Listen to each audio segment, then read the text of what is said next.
Мы рады приветствовать вас, дорогие телезрители. В эфире передача «Дом, хозяйство и село». В нашей передаче вы сможете получить исчерпывающую информацию о ведении хозяйства, разведении скота и программах, ориентированных на развитие сельского хозяйства. Наша передача предлагает самый доступный на сегодняшний день способ обратиться за помощью в Азиатский кредитный фонд, где не только выделят средства, но и помогут в разработке оптимального бизнес-проекта. В сегодняшнем выпуске нашей передачи мы будем говорить о ягодах. Наверняка каждый из вас употребляет ее во время простуды. Конечно, речь идет о малине. Если хотите получить полную информацию об этой ягоде, будьте вместе с нами.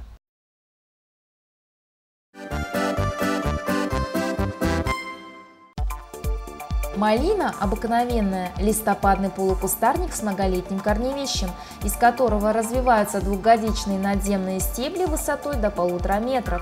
Корневище извилистое, деревянистое, с множественными придаточными корнями, образующими мощную разветвленную систему. Стебли прямостоящие, побеги первого года травянистые, зеленые с сизым налетом, сочные, покрыты тонкими, обычно частыми миниатюрными шипами. Листья овальные, очередные, черешковые, сложные, с 3-7 яйцевидными листочками, сверху темно-зеленые, снизу беловатые, опущены мелкими волосками. Цветки белые, около 1 см в поперечнике, собраны в небольшие кистевидные соцветия, располагаются на верхушках стеблей или в пазухах листьев. Плоды представляют собой небольшие волосистые костянки, сросшиеся на цветоложе в сложный плод. Плоды, как правило, красного от розового до насыщенного бордового цвета, однако встречаются сорта желтого и даже черного цвета. В южных районах плоды появляются и на побегах первого года, в середине осени.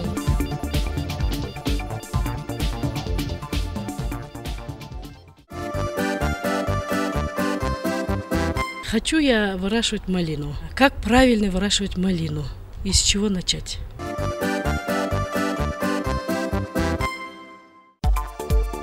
Малина является одной из самых популярных ягодных культур среди садоводов. Отвар листьев малины применяют при лечении кашля и заболеваний горла. Ягоды малины содержат ценные биологически активные вещества и витамины. Для выращивания малины выбирают ровные участки с небольшим уклоном. Почвенные участки нужно поддерживать в рыхлом, очищенном от сорняков состоянии. Перед высадкой малины почву хорошо заправляют органическими и минеральными удобрениями. Сажают малину в конце сентября, в начале октября. Растения малины сажают рядами, расстояние между которыми составляет 1,5 метра. В ряду между кустами 50 сантиметров. Культура малины встречается практически на каждом приусадебном и дачном участке. Но вообще юго-восток и юг Казахстана являются южной границей выращивания малины. В основном традиционно малина более северная культура.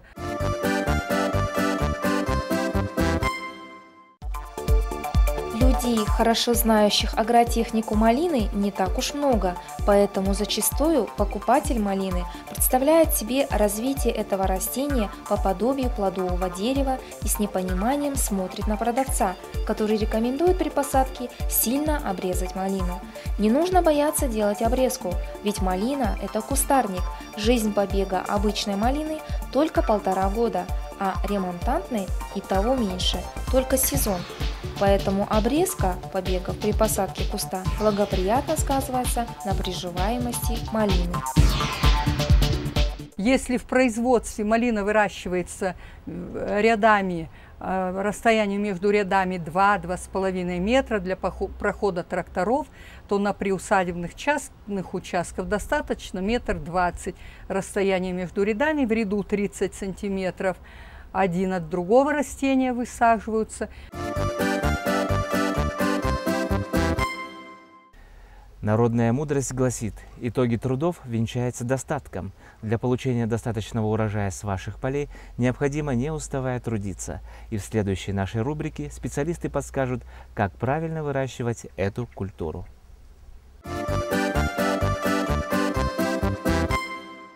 Малина бывает однократного созревания, значит, за несколько сборов, 4-5 сборов подряд, а также широкое распространение сейчас приобретают сорта малины ремонтантные, которые плодоносят, или, как в народе называют, долгоиграющие сорта, которые плодоносят как на двухлетнем, на традиционное плодоношение, так и на однолетнем побеги. Вот сейчас распространен сорт «Бабье лето».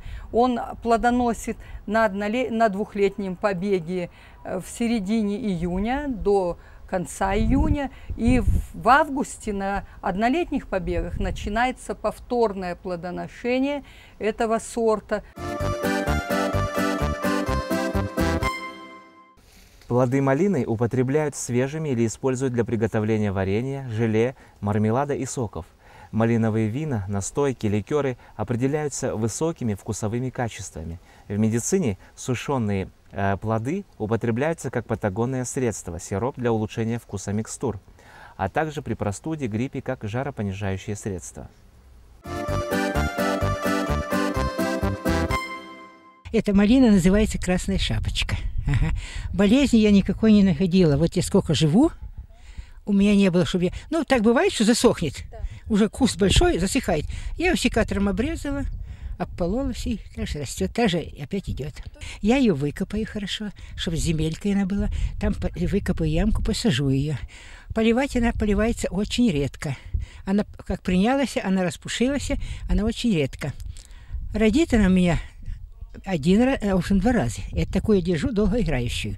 Посадил ее, только выпалывай траву. И обрезаю, вот она, когда распушилась, вот это, что лишнее, секатором прошел, обрезал и все. А так никакого труда нет. Малина очень полезная от простуды. В Казахстане у нас в коллекции также около 100 сортов, но районировано по разным областям, где-то 8-9 сортов. У нас по юго-востоку, по Алматинской области 4 сорта в районировании: Алматинская, Новокитаевская, Новость Кузьмина, ну еще там пару сортов. А на наших приусадебных участках выращиваются сорта в основном такие вот российского происхождения: Новость Кузьмина. Наиболее распространенный районированный сорт малины – это Новокитаевская. Но к Китаю этот сорт не имеет никакого отношения, это украинский сорт. Он выведен в Украинском институте садоводства, поселок Китаево, поэтому так назван сорт.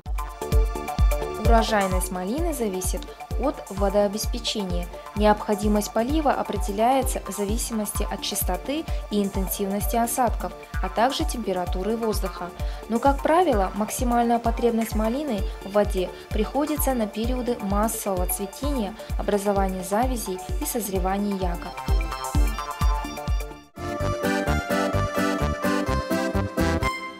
Малина практически культура малотранспортабельная, поэтому из других государств или из каких-то других стран практически не завозится она, потому что очень с трудом переносит перевозку. Практически это вся произведенная в условиях Казахстана, вот в данном случае юга и юго-востока. Просто у нас резко выражена вертикальная зональность от пустынно-степной зоны, равнинно-степной зоны до среднегорной, и поэтому в разные сроки можно выращивать малину с середины июня до, вот, учитывая ремонтантные сорта, до заморозков, до октября можно потреблять продукцию малины. К достоинствам ягодного кустарника можно отнести тот факт, что малина цветет позже всех других ягодных культур. Это преимущество спасает цветки от повреждения поздними весенними заморозками. Достоинством является и то, что малина является первоклассным медоносным растением. С 1 гектара цветущей малины, в зависимости от возделываемых культурных сортов, пчелы собирают более 60 кг меда. Отметим, что имеется целая группа декоративных малин, называемых малиноклены, которые еще шире находят свое применение в зеленом строительстве. О преимуществе малины можно говорить, имея в виду и агротехнику возделываемых культур. Агротехника малины проста. Большинство процессов, связанных с ее выращиванием, может быть механизировано. К серьезным недостаткам, затрудняющим культуру возделывания малины, относится легкая поражаемость растений и различного рода болезни.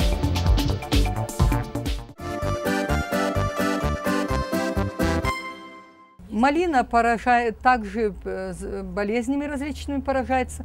Наиболее распространенная болезнь – это дидимела или пурпуровая пятнистость.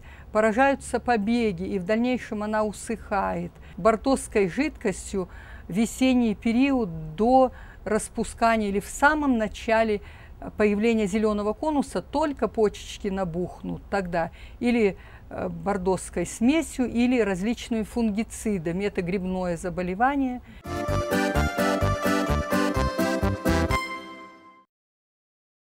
Если говорить о пользе, малина выделяется среди других ягод с содержанием значительных количеств клетчатки, до 5%, которая играет существенную роль в пищеварении, активизирует двигательные функции кишечника, усиливает выделение пищеварительных соков и желчи.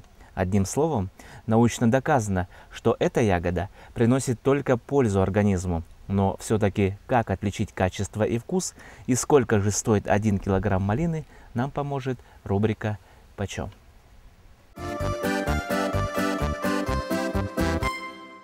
теперь давайте узнаем стоимость за килограмм малины по Казахстану, а также мнение экспертов, каковы затраты на выращивание этой культуры. Но это моя малина.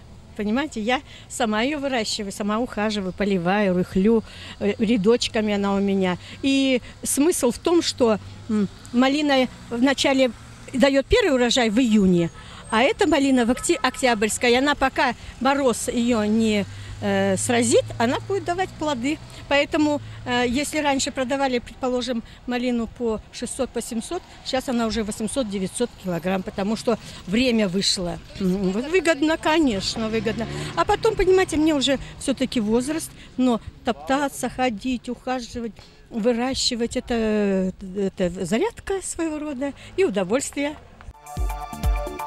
Малина – многолетнее растение, регулярно плодоносящее, начиная со 2-го года в течение 15 лет. Средний урожай малины – 1,5 килограмма с куста. Ягоды малины формируются на прошлогодних побегах, которые после съема урожая погибают. К этому периоду из корневища им на смену подрастают новые побеги. Малина особых расходов не требует, главное вовремя поливать, но затраты на выращивание в среднем уходят около 250 тенге на 1 куст. А теперь давайте узнаем мнение казахстанцев о том, выгодно ли заниматься выращиванием малины. Я считаю, что выращивание такой ягоды, как малина, должно быть индивидуальное для каждого, свой, если был, конечно, участок, чем покупать на базаре, потому что там неизвестно, чем ее удобряют, чем поливают и каким образом стараются вырастить ее. Вроде бы она на вид красивая, крупная там или сочная, но на самом деле она не всегда полезна. Поэтому я еще раз считаю, что малину нужно выращивать самим. У моей бабушки есть огород.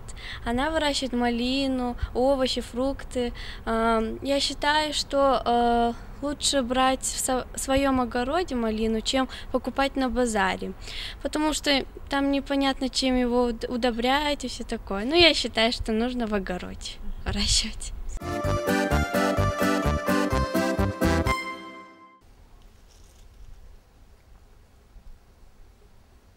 Достаток в ваших руках, дорогие телезрители. Наверняка каждый из вас может выращивать культуру, иметь на столе продукты, а вместе с ним и прибыль. Азиатский кредитный фонд и передача «Дом, хозяйство и село» – это ваш путеводитель и помощник в том, чтобы вы были информированы и достаток в вашем доме приумножался. До новых встреч, дорогие друзья!